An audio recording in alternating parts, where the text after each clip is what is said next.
Hey everybody, welcome back to the Music Money Makeover Show. This is the weekly roundup. It's July 16th, 2020. Now, I want to jump into the news for the last week. It has been very random, really. It's been kind of dry, but there are some developments. Last week was amazing with the YouTube analytics popping up.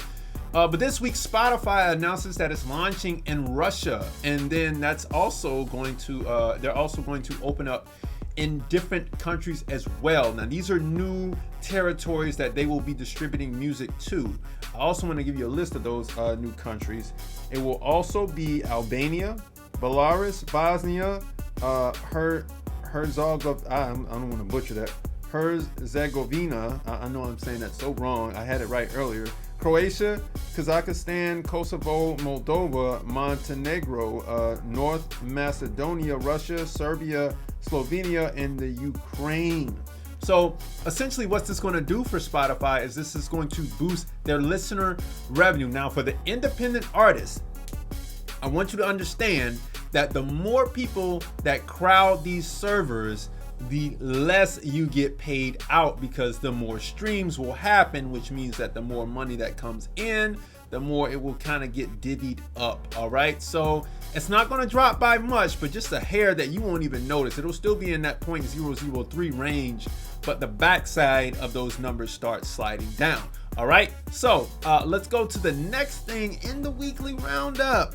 Now, there's a new media platform called LIVEFROM Media, and they have an app called STREAMINGTICKET. This is basically a pay-per-view setup. It's on the App Store, the Apple App Store, and you can download this, and then the fans can purchase the ticket. The ticket will activate when you're ready to go live, and then they can jump into the stream. I believe this will be a lot easier than going live on YouTube, Instagram, and all these other places. You basically sell live tickets to whatever it is you want to do. I don't know if it will be using the OBS system or any type of streaming system where you have your camera set up. We'll see if they use streaming keys like Twitch or whatnot to allow you to perform live to people. I'm not really feeling the virtual concerts. I don't know about you. Drop some comments below and let me know what you think about that. We'll see how this company unfolds as things grow in the future. Hopefully we can get back to real live concerts and interactions, as I know some people are trying to put these things on. Now, Amazon launches a new section of Amazon Music Unlimited called Breakthrough. In a nutshell, this is basically saying that Amazon is now going to move into the record label space, just like Apple Music did, helping artists cultivate their careers and their audience data and all types of things. So I'm going to read a couple things from an article here. Check this out. Amazon Music has launched Breakthrough, a new artist development program aimed at championing emerging artists during crucial moments in their careers. Sounds a lot like a new form of a record label to me, but there's no surprise there. All right. Drawn from the UK, US, and Germany, Amazon Music will work with each breakthrough artist and their teams to develop a long-term, customized global plan tailored to the needs of each artist. Sounds like an A&R department. Curtis Postelli, I want to say that right, global head of artist marketing for Amazon Music, said Amazon Music is uniquely positioned to support developing artists. Yes, they are, especially with the high payout that they're given. They have a lot more deeper pockets than Apple does, or that Apple is willing to give. By using all of Amazon's marketing resources, breakthrough campaigns will be true collaborations between the artist and Amazon Music, with each campaign centered around the artist's brand and vision. Chris Helson, head of content programming, Amazon Music UK, added, music culture is advanced by new artists innovating and pushing music forward with their unique creative visions. With Breakthrough, we're making a long-term commitment to help the artists amplify their vision, finding new audiences as they go. I think that this is helpful.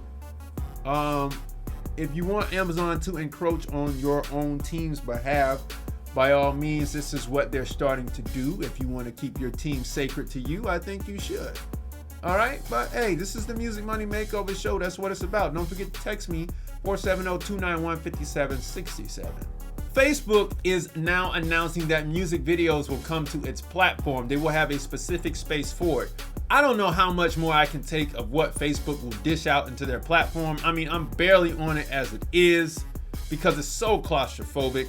we'll see how this goes in the future. They say that they will make a section up for these music videos under the Facebook Watch platform. They want to kind of turn Facebook into a video platform, or a predominantly video-based platform. We'll see how this goes in the future, because it just, Facebook, it's just so much going on. They need to clean it up. There's too much going on Facebook. They need to streamline it yet again. We'll see how this unfolds in the future.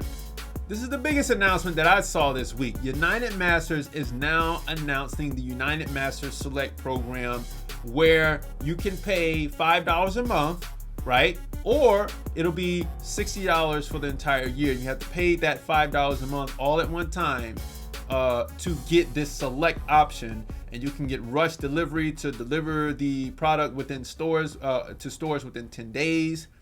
You can, and the biggest thing is you can keep 100% of all your revenue. All right, so that's a great thing. I like that. It's a lot cheaper than DistroKid. If United Masters wants to compete with DistroKid, I would love to see the revenue split option.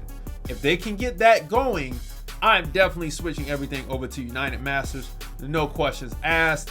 I mean, they're very transparent and they're very honest with what they do. So I would love to see more development on this.